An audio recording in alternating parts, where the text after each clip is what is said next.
Minha história ela começa de uma maneira que ninguém imagina. Eu comecei numa casinha de cachorro.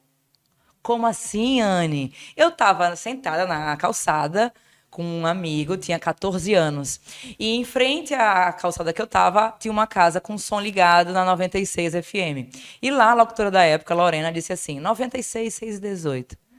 Aí eu repeti: 96, 618. Ele olha para mim e diz: menina, tu é locutora? Eu disse: como assim? É, vai abrir uma rádio e estão precisando de uma mulher. Aí eu disse: ah, é, mas como assim? É, de uma menina lá para compor o quadro. E eu disse: bora. Quando eu chego lá, a rádio funcionava numa casinha de cachorro, no fundo da casa do amigo. E para entrar tinha que ser de cócoras. Então a minha história começa de cócoras, sentada em cima ou de um tijolo ou de um pequeno tamborete. E a partir daí, fui para uma outra rádio, né? Meu passe foi aumentando. E eu fui para uma outra rádio comunitária que funcionava lá no fundo de uma igreja, a Igreja Cristo Rei, no Conjunto Pirangi. Que lá saíram grandes locutores, grandes comunicadores, como Cassiano Lima, DJ François, DJ Flávio, vários nomes. E de lá, eu participei de um concurso da Rádio 98, no primeiro ano da Rádio 98, que o nome do concurso era Quem Sabe Faz ao Vivo. Como era? Hugo Gomes lançou esse concurso, acho que para movimentar o primeiro ano da rádio, né? Como era? Você ligava para a rádio e simulava que estava apresentando um programa. E No telefone. telefone, diga-se de passagem, com aquele fio, né? O tradicional. Então, só que eu sempre fui uma pessoa da noite para dormir. Eu sempre dormi. Não, meu pai sempre dizia: conte com Anne para construir uma casa, que ela constrói uma casa com você durante o dia, mas à noite ela dorme. Somos dois. Então fechou. Totalmente Fechou. noturno. Eu sou diário, né? Eu sou da noite para dormir. Pra dormir, Então, esse programa de Hugo começava aproximadamente às 22 horas e terminava às 2 horas da manhã. E eu me lembro que às 1h59 da manhã, eu ligo para a rádio, porque eu acordei, eu digo que foi um anjo que me empurrou. Acorda, que faz parte da tua história, da tua missão se acordar. 1h59, ligo para a rádio e ninguém atendia. Eu, meu Deus, que atenda, que atenda, que atenda. Aí o Hugo atende.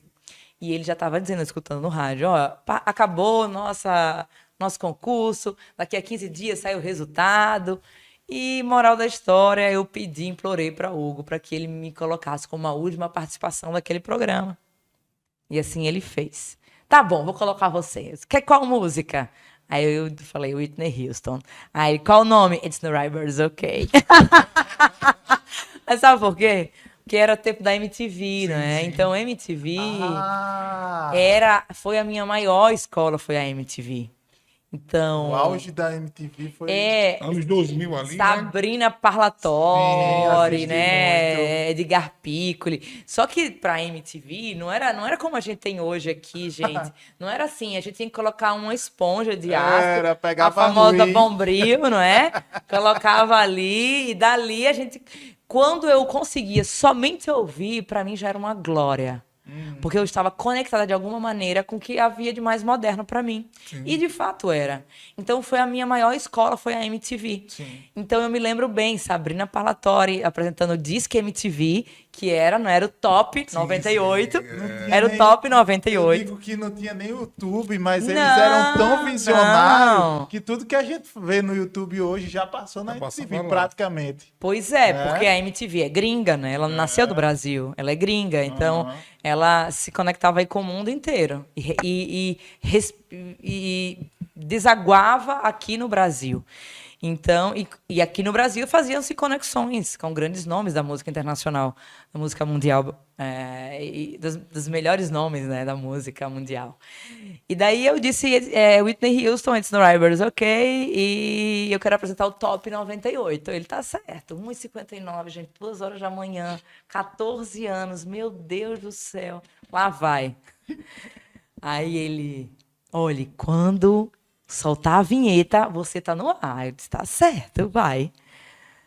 quando soltou a vinheta, entrou no ar. E tá no ar o Top 98. Aí eu entrei. Está no ar o Top 98 com o desfile das campeãs. Você ligou, você pediu. Está no ar as melhores. Vamos agora pro 10º lugar. Whitney Houston, It's Alright, Birds Okay. Aumente o volume. Pronto, que mais contratada. Pronto. Gente, olha, eu nunca imaginei ser comunicadora. Nunca imaginei nada disso. Mas os meus amigos da escola falam, os professores falam que eu sempre comunicava muito bem e que eu imitava pessoas da televisão. Só que eu não me lembro. Sim. Diz que Paulo Henrique Amorim, diz que eu falava igualzinho Paulo Henrique Amorim. Diz que várias outras pessoas, assim, diz que eu chegava e apresentava. Isso estava no meu DNA, mas não na minha memória. Sim. Talvez as dores da vida me fizeram silenciar a minha essência. As dores fazem isso, né? Os desafios da vida fazem isso. Então, eu só sei que 15 dias após essa participação no 98, veio um resultado. E de 2 horas da manhã, claro, ele ia conquistar a audiência dele, só ia divulgar o resultado ao final, né? Ele dizia, para surpresa geral da direção da 98, quem ganhou foi uma mulher. Naquela hora isso fui eu. É como Deus dissesse, filha, vai que é tua. Vai que é tua. E foi. Caramba. E ele, quem ganhou foi Anne Marjorie. Para não ficar somente uma mulher, também um rapaz foi selecionado, que era Milson Ramos, que era outro nome dele. Gente, nessa hora que ele disse isso, que era Anne Marjorie, eu pulava dentro de casa, gritava 2 da manhã, meu pai pensava que era rato. O que foi, menino? É um rato! Eu disse, não, eu posso sair da rádio do concurso. Ele, vai dormir, teu mal é sono. Ó, o meu mal aí, ó, até hoje tá aqui, o meu mal é sono. Você falou de Milson Ramos, é meu cliente. Sério? O que ele tá fazendo da vida, ele gente? Corretor de imóveis. Não, você tá brincadeira. É sério? Sério, eu me lembrei agora. Ele, inclusive, eu administrei o Instagram dele e um beijo aí salve, passa! É sensacional como a vida é, né? Engraçado. Pois é. Engraçado. Espero que ele seja bem rico, vendendo muitos imóveis. É isso que eu desejo pros amigos. Aí você começa com 14 anos. Aí daí teve um momento da minha vida que eu resolvi. Sim, aí eu saí da rádio. E eu saí da rádio numa situação assim, eu fiquei muito doente. Eu sou uma pessoa realmente do dia. Eu saí de lá com anemia muito severa e então ninguém nunca mais ligou pra mim. Você fazia programa à noite, desde então? Porque o que acontecia? Como existia Uber, eu chegava na rádio, tipo, por volta das 22 horas. E só saía ali... Quando amanhecia. Quando amanhecia. Então, eu tinha que esperar. Ou quando alguém me dava uma carona, ou quando... Gente, mas olha... Eu lembro, até no último podcast que eu fui dar entrevista, eu me lembro que uma pessoa me ligou na madrugada, um locutor, um comunicador, e disse, amiga, eu tô vendo seu esforço, tô vendo que você tá tentando, mas você não nasceu para ser comunicadora.